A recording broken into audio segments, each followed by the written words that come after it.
Hi, everyone, and welcome to StudioJake. I, of course, am your host, Jacob Airy. Thank you for joining me today on my vidcast, where I talk about all things pop culture from film to comic books to anime to television to novels and so much more.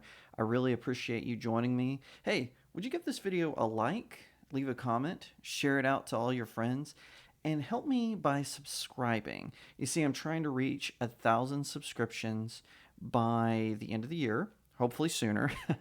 And I would really appreciate it. Every single subscription helps. I'm over 700, so I'm more than halfway there, and I would greatly appreciate anyone and everyone who subscribes. All right, so diving right into the topic, as you know me, for those of if you're new here, you won't know this, but if you followed me for a while, you know that one of my favorite things to do is to highlight indie comics. Now, sure, I love the mainstream, or at least I should say the old mainstream, not really what the mainstream's doing these days, but I am a fan of mainstream comics. However, I also believe in pushing indie comics because indie comics, I think, especially right now, they are sort of the wave of the future. And especially with like I said, considering that the comic book industry now, they're choosing to push away their old fans in favor of some social media weirdos is the only way to put it, who think that the comic books should be more politicized, who think that they should cover sort of ideology over good storytelling. It's just, and good art. It's just absolutely silly and ridiculous. And so I, of course, don't agree with this, but that is something that the major corporations have been pushing. And so indie comics right now is the place to be when it comes to looking for sort of those old school sort of superheroes, those, and some places that they're not. So, for instance, I really enjoy Cyberfrog by Ethan Van Sciver. I really like Common America by Timothy Lynn and Mark Pellegrini. I really enjoy all kinds of all kinds of works. There's too many to name.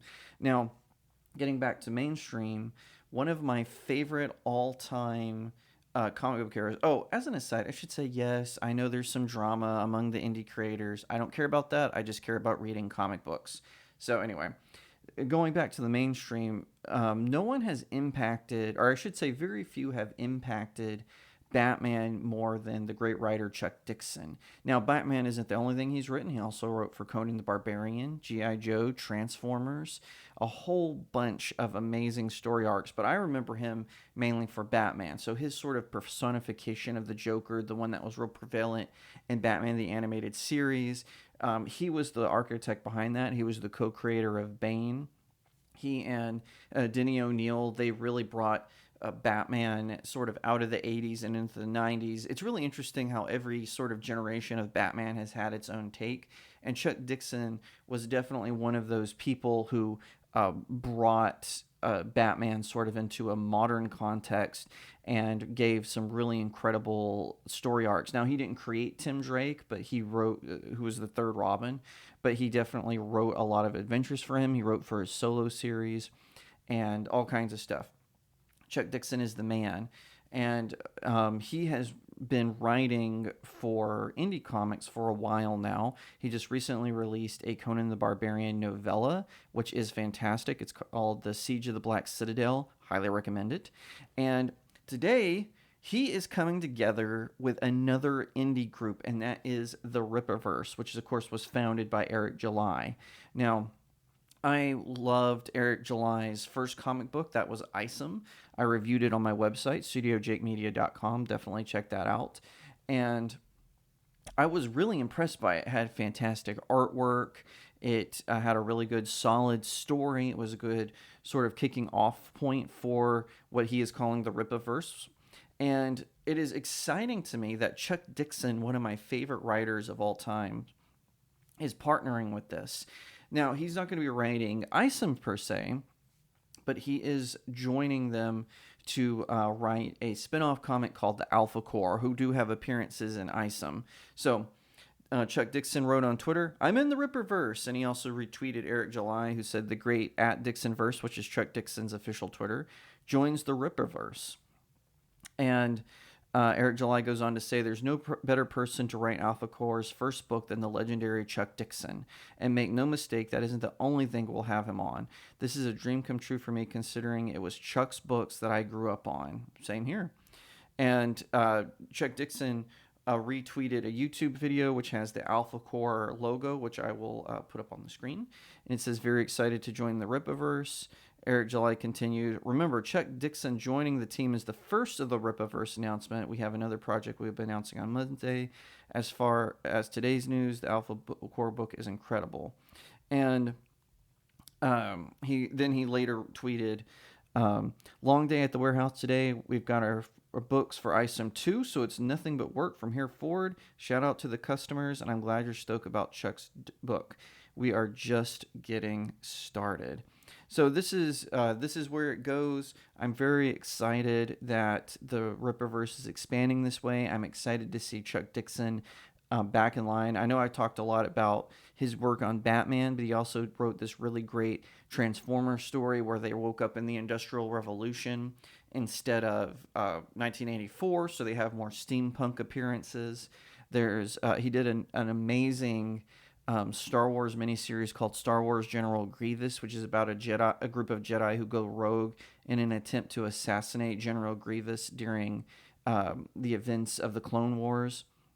He is just a fantastic writer, and it is just perfect that he is joining up. And this is why I support indie comics. Now, Rippaverse has a lot of detractors. Know what I say to them? Here's my world's tiniest violin. I think Eric July is doing great.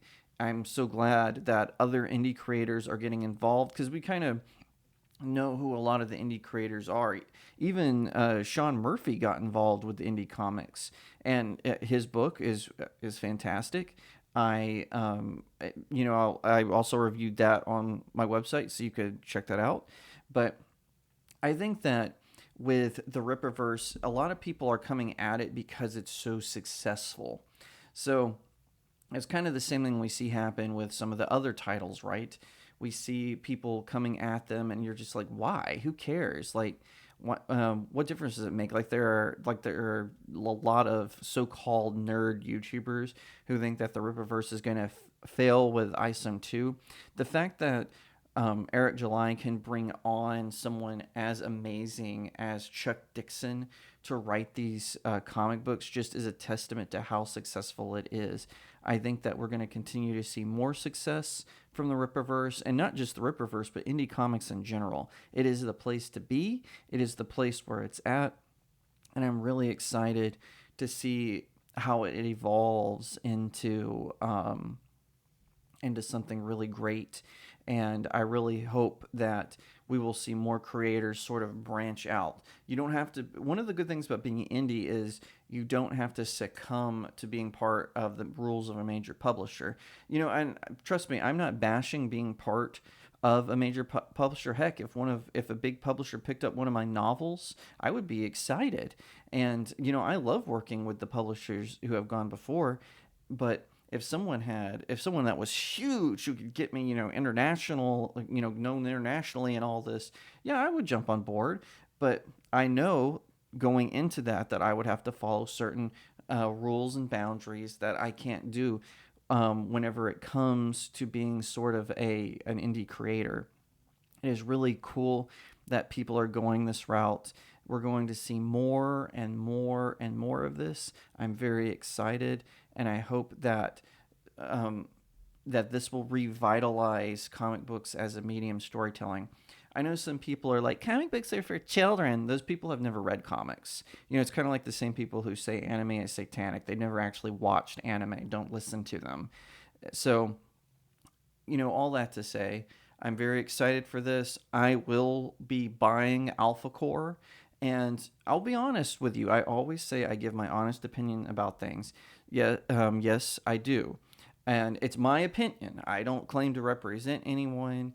I don't claim to represent a group. I am just me. I give you my honest opinion, and I will do the same for ISOM 2 and for Alphacore. But I will tell you, I am super excited that they are coming out, and I'm super excited that Chuck Dixon has joined. Thank you so much for watching this video. I hope that you'll give it a thumbs up, that you'll leave me a comment and tell me what you think, that you'll share it out with your friends, and of course, consider subscribing to StudioJake. I cover all kinds of nerd and pop culture topics, including film, television, anime, comic books, and so much more.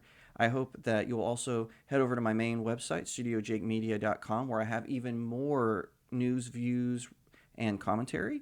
Also, if you'd like to support the channel, head over to my locals page. That's studiojakemedia.locals.com. It's the best way to support me. I'm trying to build a little community there. I have exclusive reviews and articles, so definitely head over there and check it out. And I'll see you next time right here on Studio Jake.